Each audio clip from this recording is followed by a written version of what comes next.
This podcast is brought to you by Cubity Books, bringing books to readers for 150 years. Hi, I'm Sunny. And I'm Allie, and you're listening to Booksmart. Booksmart is a podcast for readers who go absolutely feral for women's stories. Book lovers with never-ending TBR stacks and a crippling fear of falling behind in their annual Goodreads challenge. If you want deliciously bookish discourse that's as silly as it is academic, then welcome. This is the podcast for you. So go on, get comfortable, make yourself a cuppa. Or a hot chocolate. And let's turn the page together. Wait, we did that in unison. Welcome to Yesteryear Ranch, y'all. That just gave me chills. We have spent a little too long in Yesteryear Ranch. We've spent too long in this woman's head. Yeah, and I think I'm going to die in this house. It's very fitting for our book club pick. If you couldn't guess it already, Yesteryear by Caro Claire Burke. We're both kind of dressing in different ways, a bit tradwife-esque, accidentally. I intentionally wore a bonnet because I was like, that's kind of funny. But then it's kind of giving prairie dress in a way. I have actually spent a lot of time in the prairie of late, which is really an odd thing for me to say. Elaborate. I recently watched, and this is a bit of a tease, maybe by the time this episode comes out, it will be available on Netflix. But if it's not, sorry, losers. But I binged all, I want to say 8 episodes of Netflix new reimagining of Little House on the Prairie, and I freaking loved it. I am desperate. It's been renewed for season 2, but I'm like desperate for that to be out right now. And yet at this time of recording, season 1 isn't even out. Yeah, but Sunny also got to do the junket. I got to do the junket. And oh my God, those kids, I want the world for them, but also for the whole family. But I digress. Sort of gone from Little House on the Prairie, which was very real about the shortcomings of the frontier period, even for the white colonizers, let alone for the colonized, to then jump into Yesteryear, which dabbles with the frontier period and the 19th century lifestyle, both by choice and not by choice. I just feel like 2026 is the year of prairie comeback. It's the year of the prairie, for better or for worse. Yeah, and we'll discuss today if we think it's better or worse. Allie, I mean, this might be me talking out of my ass. I want to say that maybe 2 months ago, I came to you and was like, there's this book. Everyone and their dog is talking about it. Not cats because they mind their business, but everyone and their dog is talking about it. It is being sort of pitched as like the It Girl book of the year, the most sort of hotly debated book. And at that point, it had probably only been out for 2 weeks. And yet before it had even been published, it had been optioned for a film starring Anne Hathaway. And I was like, I'm obsessed with this. Everyone's talking about it. I'm reading it. At some point, it's got a feature on the slate. And it then became the book club pick for every single book club to the point where I then hesitated because I was like, oh, what can we add to the discourse? But it then became unavoidable and inescapable. I started reading it and loved it. And then it also landed on your desk in a way that became sort of undeniable. Yeah. It was one of those books where it felt almost like an overnight success. Suddenly overnight, every single person had read it and everyone had formed an opinion on it. And everyone had formed a different opinion, I will say. I've never seen the same review twice. And so going into this, there was so much hype surrounding it and so much build up. But before we get into the weird and wacky world of Yesteryear Ranch, Sunny, what have you been reading? This honestly felt like it was all consuming for me. So I haven't read this yet, but this is my next read after finishing this, is another book that's been very, very popular this year, and that's Famesick by Lena Dunham. So that's actually my plain read, as well as Over to You by Georgie Tunny. Sunny, how dare you say that? Because I was also going to say Famesick. How dare you? Oh my God, Sunny's always copying me. I've just started Famesick because I feel like I haven't had as much recreational reading time at the moment. But in my little moments of downtime, I have yet again still been making my way through the Windy City series. And I've just made it. I just did, who was it? I did Kai and Kennedy, and then I did, what's her name?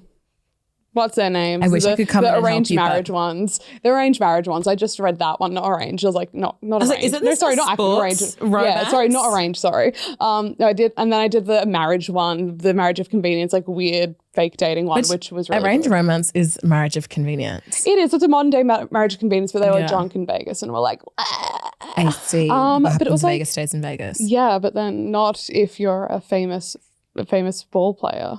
I so get that. That happened to me too. Oh my God, literally. It happened to us. This is a marriage of convenience. We're an old married couple. We act like it. Because we have the... Actually, I was going to say we have the same opinions on books, but we don't. We and never I think do. that actually makes for a rife discussion. Yeah. And for this episode, plus an episode we're going to film after this, I think we're also like... I think quite we've got literally on different sides of the couch. As we should be. Which I'm actually... You know I love to fight with you. Yeah, Sunny loves to brawl. It just like, it rolls me up. Yeah. Things get messy. But you know what? There is hand throwing in this book. As I was kind of alluding to before, this was inescapable. Correct me if I'm wrong. It felt like you were happy to try and escape it, try your hardest, but it became inescapable. I really wanted to escape How did you come around to this? Because this isn't your usual read. No, I like to read for pleasure and for escapism, which is why romance is perfect for me, because as an asexual baddie, there's quite literally nothing more opposite to my life than like smut. So, you know, that's my fun little escapism that feels like a little fantasy world that doesn't really reflect the world I live in. And so then going into something that is just such a clear and sometimes heavy-handed, that might be a controversial take, but I don't really care. That's my opinion. You know, mirror held up to our world. It's not the funnest read in the world. And because I'm audio as well, I did it as an audiobook. It's not a fun headspace to be in. And I really did feel physically ill at times reading this. But I knew it was inescapable. And we kind of moved around our entire slate for this because we just knew it was a sort of, you know, it was a juggernaut that we could not tame. We would have zero credibility with you guys if we didn't acknowledge like what a disruptor this book has been for the literary space in 2026. And I feel like the start, like I feel like it's like the start of like this new genre where it's like rage lit. Rage lit. Well, it's rage lit coming off the back of like weird girl lit, sad girl lit.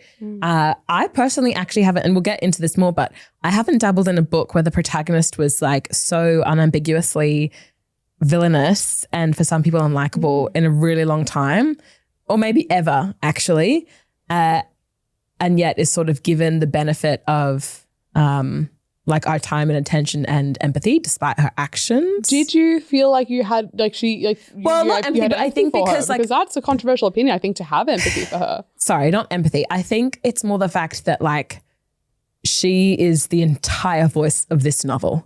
So regardless of whether or not you like her, you are going to get deep inside of her psyche in a way that will, whether you like it or not, engender some understanding, even if not agreement or endorsement. You know what I mean? Like I feel like I didn't agree with her thinking necessarily. I don't think that she was necessarily like a great person. Absolutely not. No, objectively a horrific human. But you spend so much time like in just the absolute juiciest, darkest, most unfiltered recesses of her mind that you can't help but like astral project into her being in a way that I haven't encountered in books that feature other morally grey, and I think she is far beyond morally grey. I feel like she's morally like charcoal. Morally charcoal, but I think like I don't even necessarily dabble in like morally grey characters, and when I do, I'm not with them for this amount of time and in such an interest, like it is such a deep, intricate way. So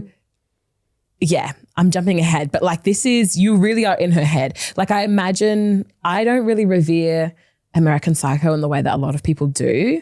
Because you're not a boring white man, yes. Thank you for acknowledging that. I get mistaken for one all the time. But this feels like an exercise similar to that, in that like you have to sit in the discomfort of this person's like evilness and ambiguity and unreliability. I felt similarly with this book as I did with Half His Age. Where it was just not, where I was just like, oh God, this fucking brain, this head. And even at times with like this sort of like, what the fuck are you thinking? Like the same way I did with like If I Rule the World, where I'm just like, Nikki, babe, what are you doing? Yeah. You know, have much more empathy. Totally. I love that diva. Just loved her to death. Totally. But that similar way where you're just like, God, what are we doing here? I completely agree. And yet I would almost say it felt like as a reader, there was more space for us to breathe in Half His Age and If I Ruled the World. Whereas you are suffocated by her worldview in this, which I thought just made by her negativity. By her negativity, by her cunningness, by her sharpness. By her cuntiness. And I was like, depending on who you ask. But this premise, tell me about it. As in, like, do you want me to actually describe the premise? Well, because I think the sales pitch, even if you haven't read this book, you probably know what this book is about. Which I think is a misleading premise in a way, which has led to a lot of the disappointment at towards like the ending and the twist, more or less. Which we'll get into later. Yeah. But it's more or less that a tradwife content creator ends up getting transported back into the pioneer days. That pioneer, is that the right era? Yeah, back into the olden days. And she then has to function without all of the luxuries of having multiple nannies and a camera crew and farmhands. She has to actually live in this world. But then one thing that I was surprised by, because this is not the way it was advertised, the second that she became back in like the olden days, I was like, oh God, do we really have to spend the entire book with this? That's so boring. I want to know like how she got to this point.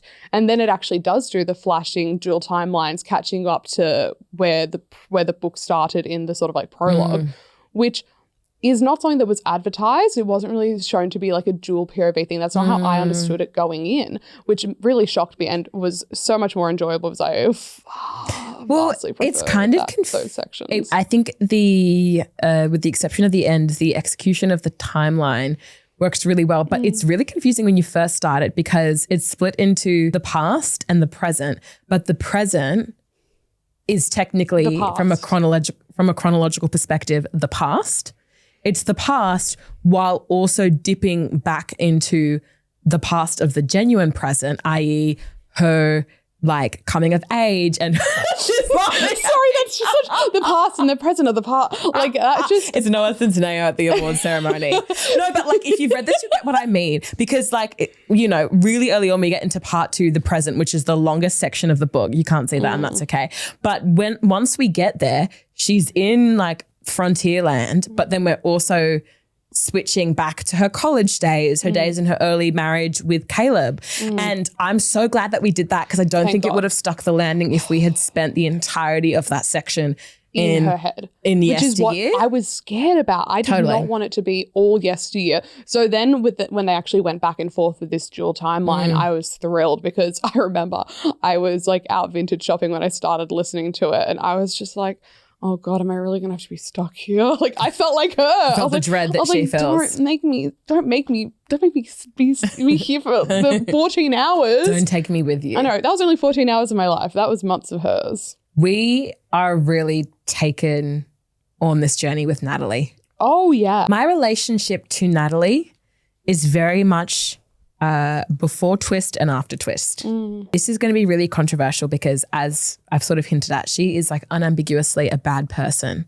But I found her before the twist such a delicious character. I loved being in her head. And I didn't expect that because, the advertising reads that she is, a content creator, a tradwife.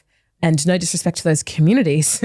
Those are both characters. You can disrespect those communities. Maybe a little disrespect to those communities. They're not necessarily characters that I would like to spend, nearly 400 pages with, as particularly in the intimate way in which we do in this novel. And I thought all of the sort of takeaways and snide comments that Natalie would make would be really contrived and really obvious and so clearly written from somebody who is seemingly on the left and not a tradwife. Those are both assumptions I'm making about Caro Claire Burke, right? And yet there was something about her, there was something about how deeply Caro Claire Burke commits to Natalie, to the bit of Natalie, right? And the unlikability of Natalie and the cunningness of Natalie, going all in, no holds barred, that just made it such a fun experience because it felt like to me, and I've seen other people make this comparison. I have to say, I've watched the movie and I haven't read the book beyond the cool girl monologue, but she felt like Amy Dunne in Gone Girl. I'm currently in this phase of my life where I'm trying to move away from the inherent need to be likable. Obviously, I still want to be good and empathetic and kind, which are things that our protagonist struggles with. But I think in going from the extremes of being like such a people pleaser and an overthinker, it has been this was escapism for me. Like in the way that you're saying, like romance is an escapism. It was a form of escapism for me to an extent to be with a character who was so self-centered, or she was about other people only to the extent in which they served her. She is deeply transactional. I was listening to a podcast with the author and she was saying that, you know, as a deeply evangelical woman, Natalie is a rule follower, but she only follows them to the extent in which that benefit her, which is not uncommon for a lot of religious people. But, you know, she does it because she then feels entitled to wealth and success and love and joy and prosperity. And so it really tests her faith when she doesn't get those things. Maybe you could argue in part because she doesn't quite follow what she's supposed to be doing according to those rules, right? Mm-hmm. Anyway, with that to say, like, I don't know, there are maybe times where you're hit a little bit over the head with commentary, and I can see for some people, and maybe if this had caught me at a different time in my life, but it might also be because I don't follow tradwives, not even from a place of curiosity or envy. No, I've never been a person to like watch Nara Smith out of any sort of interest. I just like, she exists. But I think that's even unique because that's not just because we are very progressive, contemporary, untraditional women, right? I think there are women who share those identities and traits as well, but they get a thrill out of the hate watch and of the social experiment of it all. Yeah. Like the extent of that for me is maybe seeing what people tweet about Nara Smith and seeing what comes on my timeline I just think through she's commentary. Also become irrelevant though. Nara Smith, I feel like she's become very irrelevant. Well, they're all irrelevant. We're dealing with world wars. We don't need to learn how to make sourdough. I know, but even the commentary a year ago, it was different. Well, we just don't know where to take it, right? Yeah, there's nowhere we can take it. And there's not a opinion piece that hasn't been said. There's not a tweet that hasn't been tweeted about tradwives. Every opinion to this point that we can possibly have with this information and where we are socio-politically has been had with tradwives. And I agree. And I think that's why I just don't even really find it particularly interesting anymore. No. And like I said, outside of the sort of touch points I have with commentary on Nara Smith and Lucky Blue, The Secret Lives of Mormon Wives is probably as evangelical as it gets for me. And we know what a tenuous link that is, right? But with that said, I thought that fatigue for me would carry over into a book that is nearly 400 pages about being a tradwife. And yet for me, I was really hooked. I wasn't bored. I was definitely deeply uncomfortable at parts. And the execution of some of the things that they were setting up fell really short for me. Yeah. But I was having so much fun. And I think that is a controversial opinion. I think it probably is a controversial opinion, but it's definitely not what I have. And I'll get into my opinions in a second. But I think what's very fascinating is that the two highest reviews on Goodreads, the two ones that are the most liked, the first two that come up, are both 2 stars. And one of them is as long as this book, I swear to God. I tried reading it on the plane. I screen recorded it so I could read on the plane. And I was like, nobody's got time for that. That'll take the entire plane ride from Sydney to Melbourne. You know that moment when you're on public transport and something feels wrong, but you don't know if it's serious enough to report it? The other day, I was devouring my new book, It's Different This Time by Joss Richards, easily one of my favorite reads of the year. I was on a lengthy tram ride trying to take advantage of the half-price public transport in Victoria at the moment. But then I got distracted by someone near me behaving poorly, and that made me feel really uncomfortable. Oh God, I hate that feeling. It really happens, but when it does, I feel so shaken. Genuinely. And so that's why I sent a text to stop it. Wait, what's stop it? Stop It is a text reporting tool for unwanted sexual behaviour, harassment and antisocial behaviour when on public transport in Victoria. It's really helpful to have something tangible to do in these situations. Just to clarify, it is not monitored live, so if you are in immediate danger, then please contact 000. Stop It is for reporting unwanted behaviour so that the Victorian Police can follow up. What I love about Stop It is that it's for those moments when you're sitting there and you're wondering, oh, is this serious enough to report? As women, I honestly feel like that is the hardest part, is figuring out if you're overreacting. But the Victorian Police follow follow up on every single report made. And those reports have helped them track down patterns, like who, what, where, and when. Reports from Stop It have already led to over 75 arrests to date. It's a good reminder that saying something can genuinely make public transport safer for everybody. Honestly, save the number now. Hopefully you'll never need it, but if you do, you'll be glad that it's there to make a difference. Text Stop It to 0499 455 455. As both a woman and a queer person, safety when I go around in the world is not always guaranteed. So that's why tools like Stop It are so vitally important. Having a dedicated number to text to report moments that make us feel uncomfortable on public transport is going to help so many people feel more safe and less targeted just because of the way in which they present in our imperfect world. Together, we can help keep PT safe. This section of the podcast is sponsored by Transport Victoria. For me, I feel as if I did really enjoy this book, and I think the commentary and the discourse that it's inspiring is probably what I find probably the most endearing about this. I want to talk about this more than I want to read it ever again. Yeah. And I also think that at a lot of the times it did feel quite heavy-handed. Like it wasn't subtle in the RFK references. It wasn't subtle in the references to like the ballerina farms and like Ruby Frankie and the 8 passengers. Like it wasn't subtle in any of these ways. And I don't think it's not a book that's like, you know, that's saying it's going to be subtle. It's not, you know, not every book has to be, and, you know, it's not that it's some sort of demerit. But I just think this book almost requires a certain amount of screen time in order for you to like really get it. Because I wonder if someone who wasn't chronically online in the same way we are just picked up this book, and I don't know what they would take away from this. I don't know if they would understand that it is meant to be satire. And like, I don't even know if I'll agree with this opinion when the episode comes out, but it's something I have been toying with. I'm like, would this book be the sort of thing that people who aren't chronically online leftist baddies like us would really understand and get the complexities of? Because I don't know. This book talks about angry women. Okay, yeah, which we are the angry women. Can I just say? Yeah. We are the stereotype of the angry women. Totally. Do you think this, well, actually, I'm going to ask you this question, but I'd love you to preface your answer with an explanation of the angry women. But do you think this book then is just for angry women? Because could you imagine tradwives reading this? I think it is for the angry women. And the angry women, for those of you who haven't read this yet or need a bit of a refresher, angry women is the name that Natalie's husband, Caleb, has come up with for the leftist progressive women online who like hate watch her content. Similar to like if we were the ones to be like watching her stuff, as we are quite literally the stereotype of the angry women out there. And I definitely think that this book is mostly being read by the angry women. And I think that is kind of the entire reason why it was put out. I think this book is such a product of its time, and it going viral overnight is just so, it makes it very abundantly clear that is the case. Well, it plays on this deep fascination that we have with conservative women. Yeah.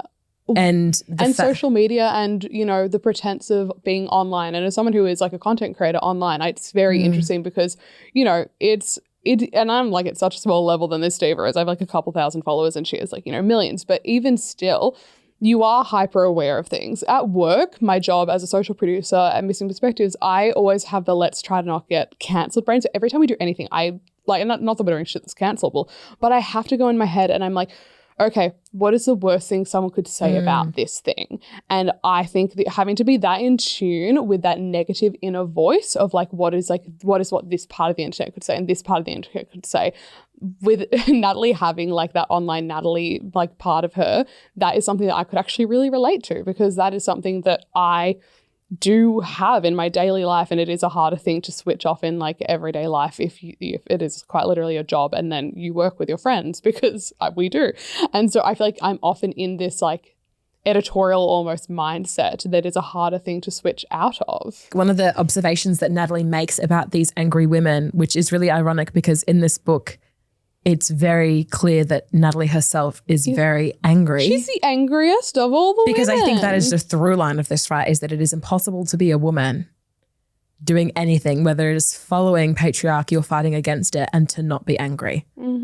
But she says, when speaking about the angry women and speaking more broadly about progressive women who she saw as pursuing a life radically different to hers, which was rooted in traditional Christian values, and homemaking. She says, the way some women so willingly compromised every ounce of themselves in the name of building a life for themselves that they didn't enjoy. These women wanted, no, they needed perfection from me. After all, the tighter the stitching, the more soothing it is to pick apart at the seams.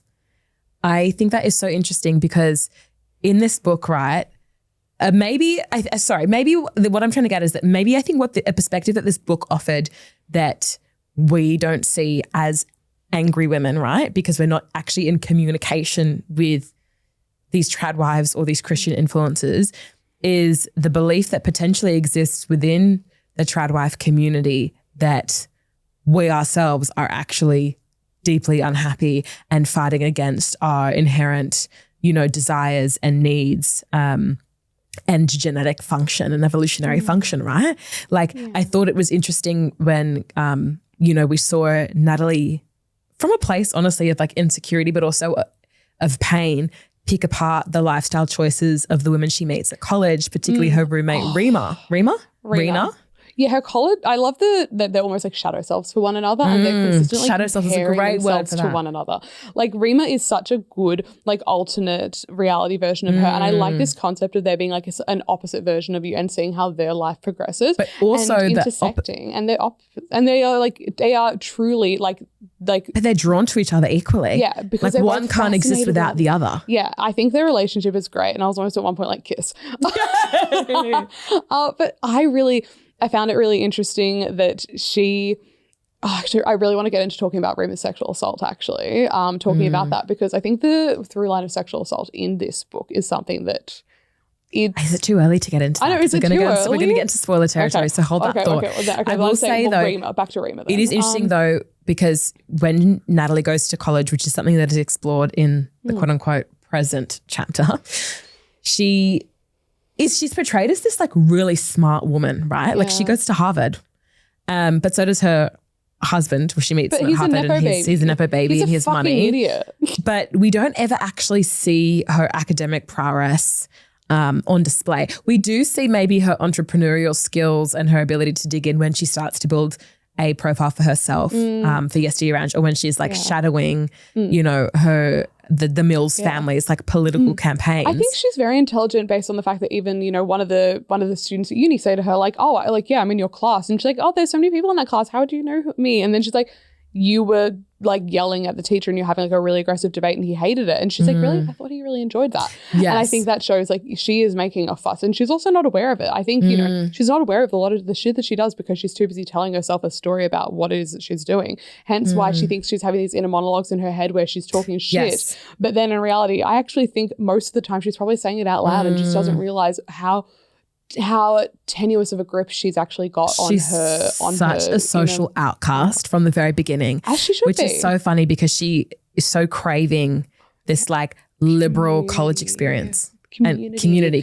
Oh my God, and she's so deeply lonely. And if they had been, I hate to say it, if they had been a bit nicer to her or had been a bit more welcoming, she would have gone down such a different path. But because all the leftist girls were mean to her because they thought she was a fucking widow, which she was mean, but yeah.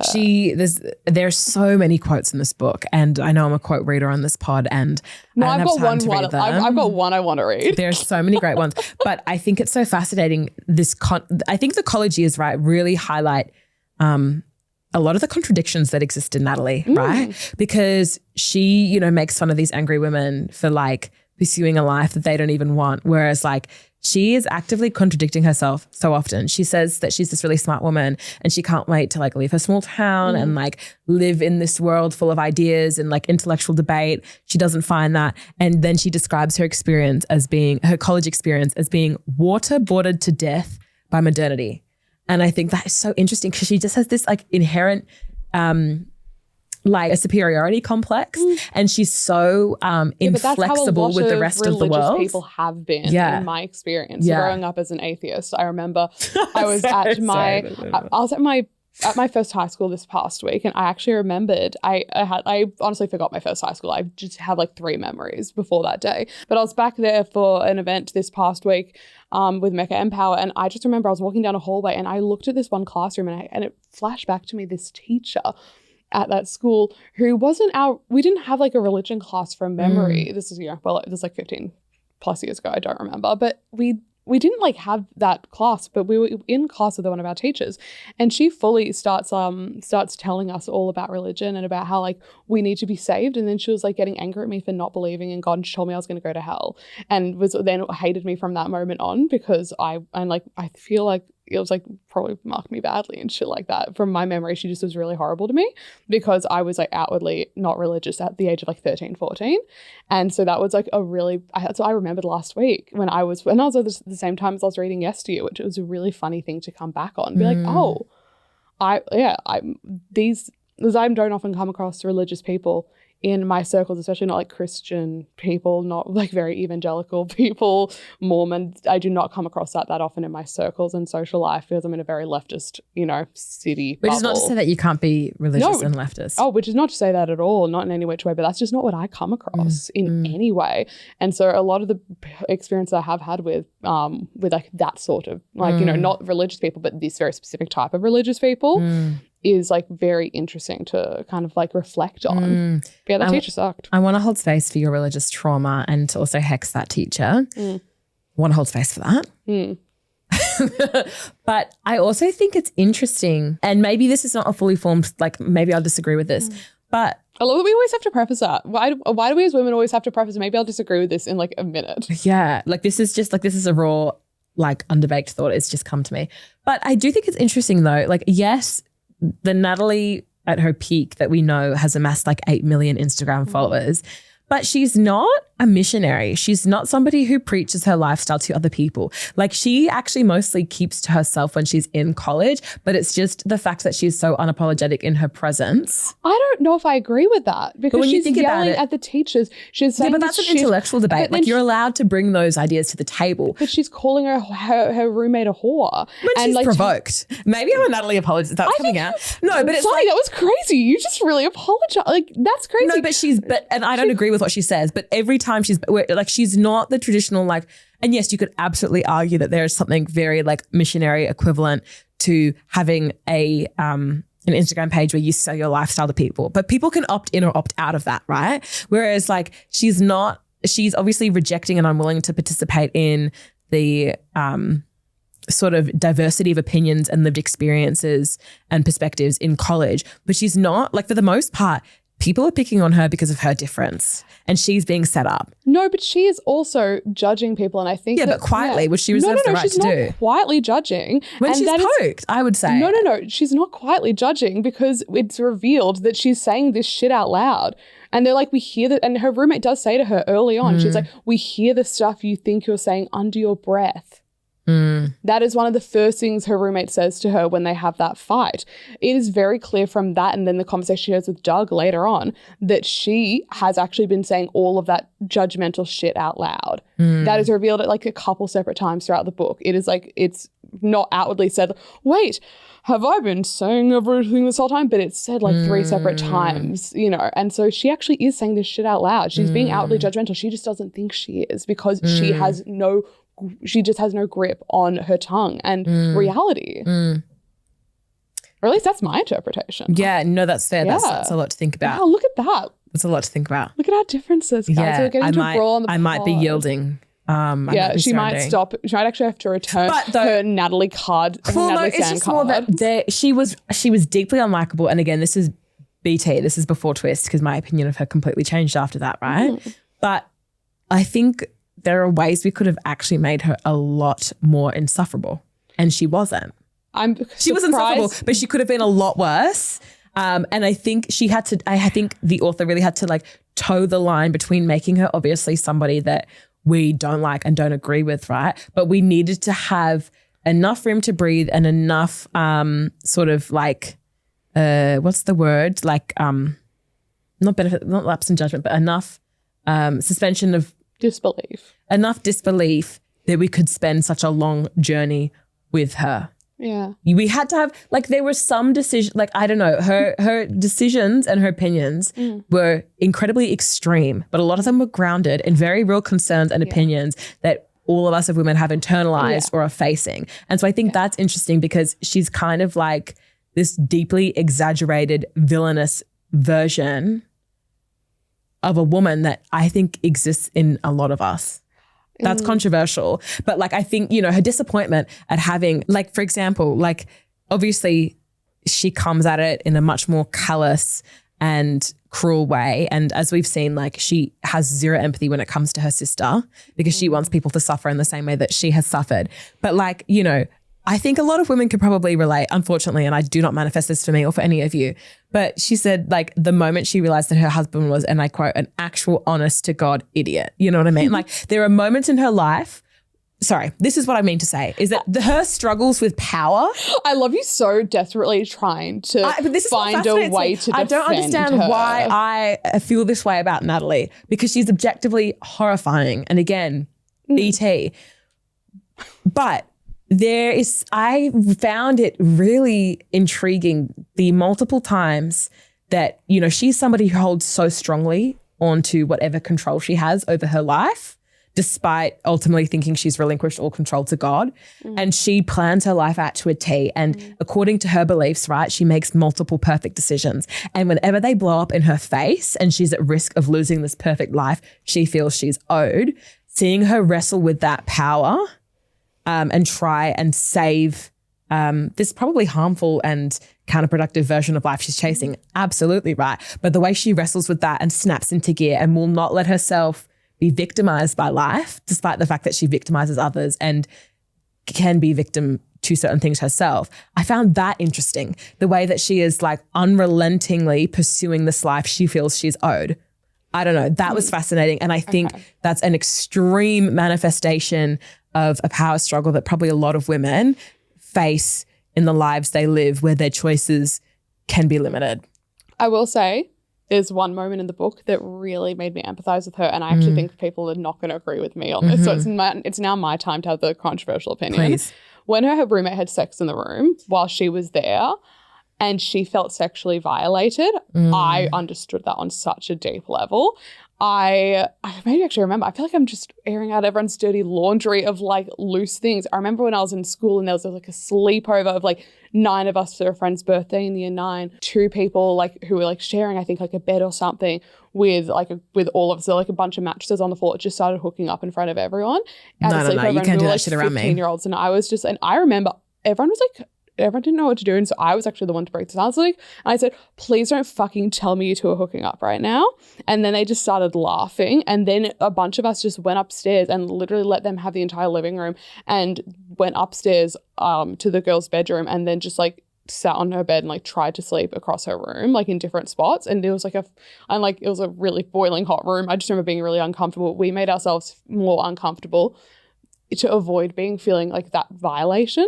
And so that is something that made me think about this. And I honestly had so much empathy for her in that moment I always find it kind of weird, the whole like roommates having sex in front of each other in college. I know that's partly unavoidable when you're have crazy hormones and whatnot. I don't know how honest I should be on this podcast, but like I struggle with the idea of like being physically intimate with anyone in a house in which there are other people behind closed doors, let alone within the same room. I mean, low-key definitely agree with that. But anyway, but just especially in the same room as her, and then the fact that she felt so sexually violated. And I feel like that's the one moment that I really didn't like her. I really didn't like her roommate. The one moment? She was horrible the whole time. I kind of like the roommate. I'm kind of a defender because I see a lot of myself in her. From one leftist cunt to another, I see myself in that but she's bitch. also objectively just, like, I think she's also a bad word I can't say. But I will, that's the one scene that really made me empathize towards her. And I actually did feel sick. There was a moment when I read it that I wasn't sure, and I think the author's intentional about this. I wasn't sure if she had actually been assaulted in that moment or if she was more just viscerally feeling that, because like there were moments where she was like she in just pain. Viscerally feels it because do you think it was intentionally meant to be that ambiguous? I like, have people had different? It was ambiguous at all. I just feel like that's not how. So there was no moment where you thought, oh, she'd been. No, I just feel like she genuinely just felt disgusted at the situation. Which, as an asexual baddie, I'm like, I felt disgusted in that too. Don't worry. If I was in the room and like I had someone having sex right next to me, I definitely would. But then, let's talk more about that scene. Now getting very heavy into spoiler zone. This is spoiler zone. You proceed at your own risk. Let's talk about the fact that then later on the roommate says that she was sexually assaulted. So the way in which it's presented is that Natalie then says to her like, actually, no, she wasn't sexually assaulted. She lied. She's like begging for it kind of thing. And that was how she was thinking in her head. And I think this is one of the perfect examples of of the moments where Natalie is like this unreliable narrator of sorts in some way. So it's either that she's an unreliable narrator and this girl was sexually assaulted along with and it's in that 99%, or it's that her like roommate, housemate, doormate, whatever, is in that 1% of girls who lie about getting sexually assaulted. And I think that I think that at the end of the day, Natalie has such a poor understanding of consent because it's a woman has to serve a man. And I think that's probably shaping and colouring the way in which she views that interaction, and then thinks, oh, well, you weren't screaming and crying the entire time, so it couldn't have been assault. But then also she never says yes in that chapter. She never is like necessarily. Right. I don't want to get cancelled, but from memory, she's pretty enthusiastic about it. It just says words, but it doesn't say who's coming from who from memory. But what I do think is interesting, and I want to know, I wish I could ask Caro Claire Burke where this came from. Obviously, unambiguously, Natalie is an unreliable narrator. Yeah. But if we are to believe her perspective or her recounts of both Rena's sexual experience with a college boy and then her own interaction much later in the book with Shannon, if we are to believe her taking it, then that is twice in this novel that the author decides to portray two women lying about being sexually assaulted, which is such a dangerous rhetoric that we're all trying to delegitimize, because it just simply does not happen at the rate in which people believe it does. No. And there are such harms of on instinct believing a woman is lying about her experience. Yeah. And so I found that really hard to reconcile. For me, it was less ambiguous in the interaction with Rena, right? Because we have more, I don't know, at least my read of it at the time was that Rena was lying. But then by the time you get to the interaction that Natalie has with Shannon, we have a lot more reason to distrust Natalie, but we also have a lot more reason to believe that Shannon has something to gain from lying. Like when aside from, and this is really skipping ahead, but aside from the fact that it was mentioned at some point that like her jeans were around her ankles, which to me, this is Shannon. And she thought about her underwear immediately, but she saw her in her underwear and then was like, oh, and then like her underwear was like poking out. Yeah. She was like mentioning these details about really noticing her underwear. That's true. It was being lampshaded. Which definitely laid the groundwork. My read of that situation was that it was like purely an aggressive attack. It was not sexual at all. My read of this is it can be one of two things. One read, it can be really homophobic. One version of reading the situation is that like Natalie actually is like a closeted queer woman. That's why she like didn't enjoy having sex with Caleb, but she did once in the Yesteryear timeline. She loved getting absolutely dominated by a rougher version of him. But I think it could, like, in one version be viewed as really homophobic in the way in which it's like Natalie would have loved life as a masked lesbian. Oh my, it's like, they're implying that she's like a lesbian and this predator, but then in a different world, like in a different take, and it could also be that there is that scene where all the lawyers are going around and they're trying to discredit Shannon, and they say, oh, her sister's a lesbian, we can use that, as if that's gonna somehow make her untrustworthy and an unbecoming human being because her sister likes licking pussy. It's just absurd to me. And then if we then have that, this is a commentary on like how in the public eye it is actually viewed as worse to be a queer woman and a predator than a conservative. And like, is there some sort of commentary on like then surrounding like the language in which they can be used to make queer people seem untrustworthy in a similar way to what they do with like drag queens and trans people, because that could also be the commentary on society. But I just don't know what the author was going for, which is a weird place to sit in. Yeah, that was not my read at all, but it's like such a valid read and definitely something to mull over. I think it's in the same way that, like, I just think in my mind when I was reading this, I just was going in with this idea of like everybody is monstrous, and if we can take things to the nth degree, we will, in terms of our prejudice and our harassment in a way that is like very, it almost borderlines comedic, right? Because they're going to take it there and cartoonish, right? And I think it's kind of in the same way that like, there has been criticism online about the fact that in this plot twist, which we need to get into. So let's talk about plot twist now, I feel. Like it's revealed that Maeve, who is the youngest daughter of Natalie and old Caleb / just Caleb, that while she appears so much younger in age, it's actually because she developed a disability, was born differently abled.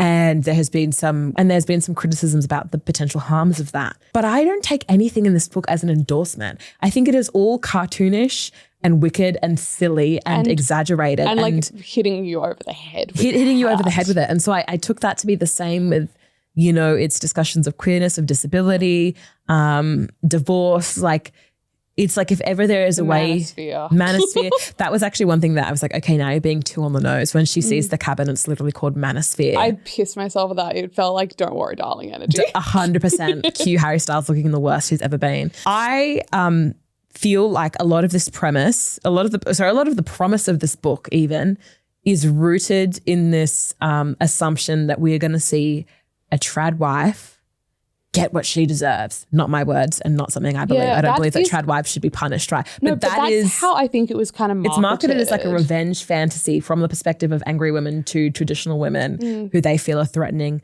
the rights they have fought so hard to secure, right? But then with the plot twist, that's just not the plot twist for me. Not only was the execution of it so unfulfilling, I didn't see it coming. I'll say that. Did you see it coming? I knew it was coming, but I actually forgot about it until maybe like a chapter or so before it happened. I think I'd seen a review from Tell the Bees or someone, I'm forgetting. I did watch his video a couple times. So there was someone whose video I watched and I just was like, oh, that's interesting. And that was well before we thought we were doing it on the pod. So I just disregarded it in my head because I never thought I was going to read this. So it's just one of the many pieces of information I learned on TikTok in a day. But then as I was reading this, I was like, oh, this is the one that has a weird plot twist that everyone hates. And I kind of remembered it very much towards the end. It didn't change my reading experience. But also I think it's in that similar way where if you're watching a show like Yellow Jackets, everyone's like very much like, that's such a weird call to make, but people are either in the camp where it's like, it'll be disappointing if it's not supernatural, or then people be like, it'll be disappointing if there's not like a logical reason. And people are kind of often falling into one or the other camp, which I think is a similar thing with this, where not everyone is going to be satisfied because they want different things from a mystery, like especially something that's kind of like a bit like far-fetched and whimsical. Well, it's at its core, this is a character-driven novel, but it's being marketed as a mystery and a thriller and a revenge fantasy. So you can understand why audiences feel so invested and potentially like shortchanged. Sorry.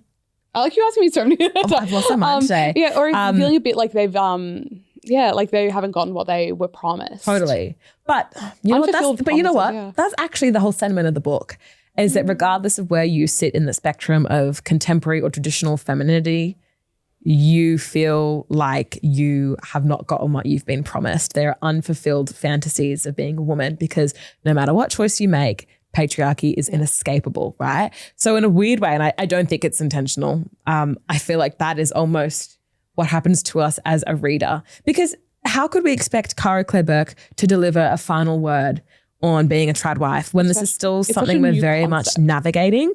I just will say though, like, I don't know, I hate time travel stories and I hate like time warp, anything to do with that. I was really hoping this wasn't just going to be a regurgitated, like, this is a simulation or she's been put there.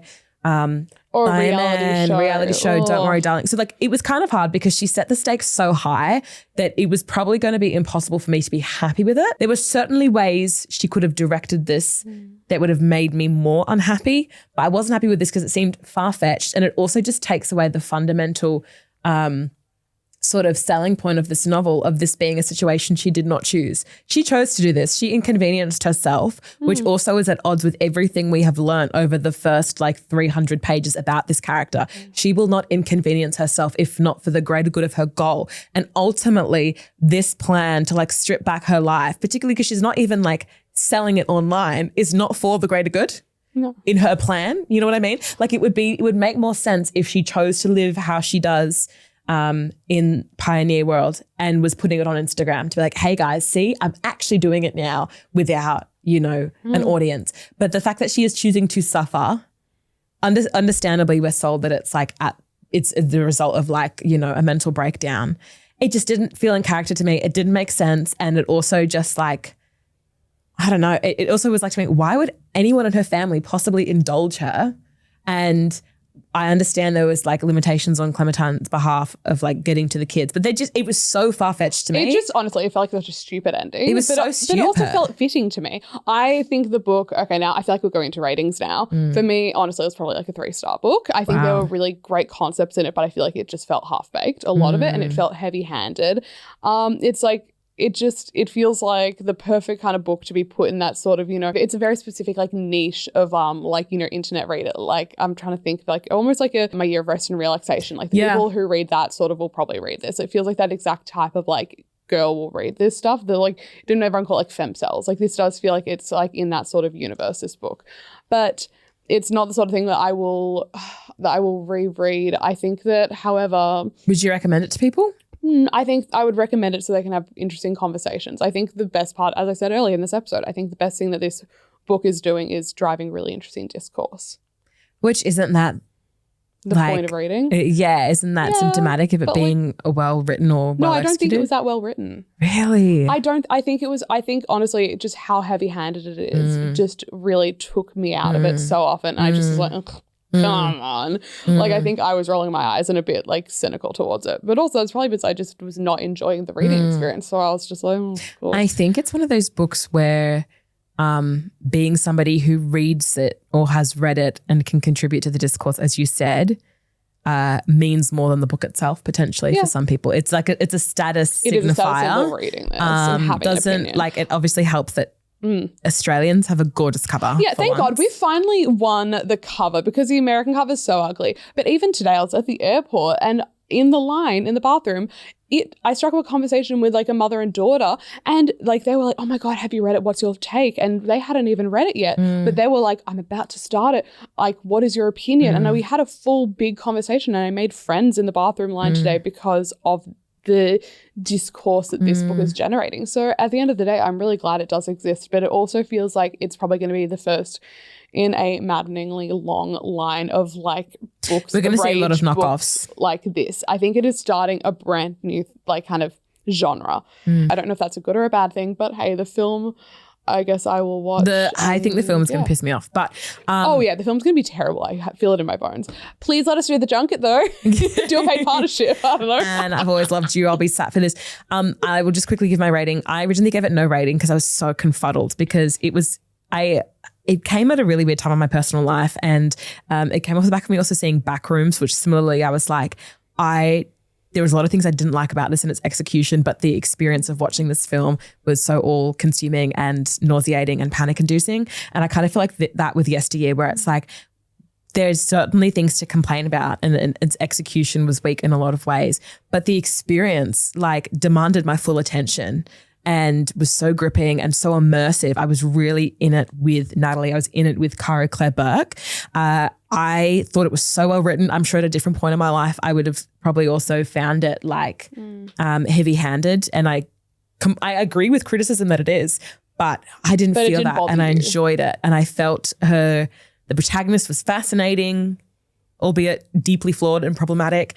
And I thought that this was such an impressive and dazzling debut that while I hated the ending, like I overwhelmingly hated it. I think it was a horrible ending that threatened to like compromise the entirety of the novel, but I still think I would give it a 4 stars. That's crazy for you. Which is wild to me. And I'm not set on that. It's like a 3.75, but I had so much fun and horror and intrigue while reading it. I just wish the ending was different. And then on that note, thank you so much for joining this episode of Book Club. Our next pick, Sunny. Our next pick is going to be a really informative and enriching one. We are dabbling in nonfiction. We're going to be reading Orne Morrison about the beloved Toni Morrison, a lecturer, author, academic, icon. We love her. Orne Morrison by Namwali Serpell. And I really want us to all learn together and discuss big ideas and concepts that we are so lucky to have been gifted by Toni Morrison. So we'll see you for a conversation on that. Have a beautiful rest of your day, divas. Bye.